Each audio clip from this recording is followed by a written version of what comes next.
Today I'm going to show you how this HeyGen 3-month Pro plan method works. I've already activated it once, so I'll demonstrate the complete process again using another email account.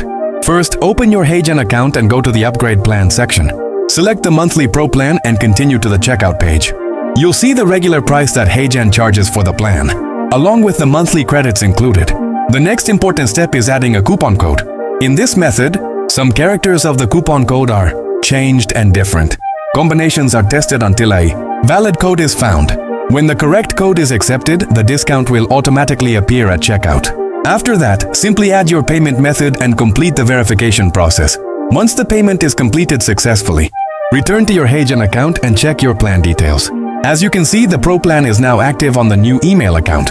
You can also open the pricing section to confirm that the upgraded plan and included credits are showing correctly. That's the complete process. I hope you now have a clear understanding of how the method works.